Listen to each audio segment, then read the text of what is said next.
Now, let's go to our Ndimyake Mwakalyelye with a report many working moms can relate to. Dimi? Thank you, Vincent. A growing number of mothers in the United States are joining the workforce from fewer than 50% in the 70s to close to 75% today. And while U.S. labor policies in support of working mothers have come a long way, VOA's Julie Taboh reports that they have not caught up to the realities. All the people in the grade.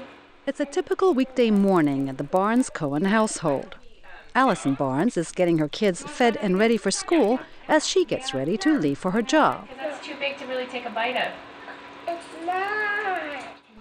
This busy mother of three says she's been trying hard to juggle the needs of her family with her work. Since I've become a mom about 8 years ago, I've definitely had periods where I've been able to achieve good balance, and then other times where that seems very elusive. Barnes is a partner in a Washington, D.C. law firm. That position gives her some flexibility in her job. She's been able to take long maternity leaves and work just 4 days a week. I have Fridays with my children, and that's been very important and helped me feel like I have really achieved some sense of balance. Barnes is among the more fortunate women who have those options available to them, says VICKI SHABO. She is the director of work and family programs at the National Partnership for Women and Families in Washington. White-collar workers, high-paid workers, professional workers have more flexibility than they used to. Telecommuting and policies that allow people to do work from home every once in a while or to set their own hours are increasing. For most of the women in this country, they don't have choices about when they work or where they work or how much they're working. They don't have access to high-quality childcare. They don't have access to sick days, and they certainly don't have access to paid parental leave or paid leave to take care of an ill family member. And then, says SHABO, there's the issue of maternity leave, which is one of the biggest concerns for working moms. We are one of the few countries in the world that does not offer paid maternity leave to new moms, and one of a slightly larger number that doesn't offer paid leave to new dads. Our key workplace policy is the 1993 Family and Medical Leave Act, which provides 12 weeks of unpaid job-protected leave to new parents and to people who need to deal with their own serious health conditions or care for an ill child, parent, or spouse. But that, says SHABO, is only a start. My greatest hope is that we implement a national paid family and medical leave insurance program to bring ourselves up to the level of the rest of the world.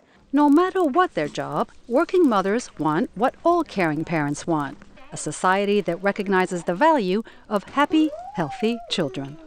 Julie Taboh, VOA News, Washington. Well, for more on ways to balance family and career, VOA's Julie Taboh joins us now in Studio 54. Thank you so much for joining us today. It's my pleasure to be here. So I have to say I was surprised to learn that the U.S. does not have paid maternity leave for women. For up to 12 weeks, all they're guaranteed is a job when they come back. Exactly. Why is that? When some African countries have that provision. Well, exactly. When I was doing the research for this segment, that was one of the shocking statistics that I came upon, that we don't have paid maternity leave. Mm-hmm. And that is one of the key issues for working moms. Of course, working moms is an oxymoron. All mothers are working moms. But those who work outside of the home, as you saw from the package, there's a big disparity between those who are professional, high income, high wage earning moms and those who are at the other end of the scale. Now, Alison Barnes, who you interviewed, is in that group. She's a lawyer. She's got the flexibility of working 4 days a week, and then she has a husband. Now, that's not typical for a lot of mothers today, is it? Exactly. She is among the minority of women. If it's catching up, but it's still the minority of women who not only have a professional job where she can be flexible with her hours. She has a very supportive husband who takes care of a lot of the household chores and child care. She also has a nanny. So with her youngest child, the nanny's there to take care of her while she attends to her work and her older kids. So that is something that she herself acknowledged. Alison Barnes herself acknowledged that she is among the minority of women who enjoy those privileges. And what we need to do is perhaps work towards, in this country, with policies and support from all angles to help women at the other end of the scale. Because we're looking at a list earlier of some of the top 10 countries that do have paid maternity leave, and a lot of it comes down to political will and laws that protect women in those kind of environments. But now let's talk about what some of the, not only challenges are, but some of the ways women are overcoming these obstacles. They are maybe starting their own jobs. They are maybe managing to work within their work environment by either working from home and flexible hours.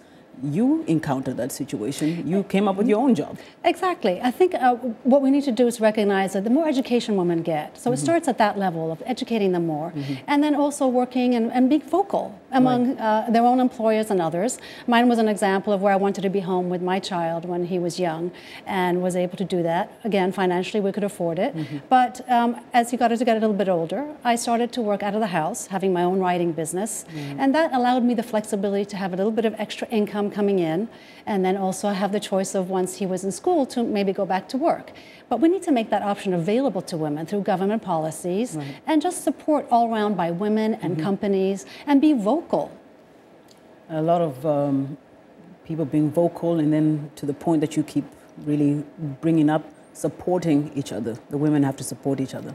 One thing I must mention is that there are a lot more women who are starting their own businesses from the house, and there's government policies in place. The Small Business Administration, for example, in the United States, has a segment just for working moms who can help them with that. And we leave it in that. And of course, also you mentioned how, you know, it takes a village. So neighbors and friends come in handy during this time. Thank you so much. That's VOA's Julie Taboh, who joined us here.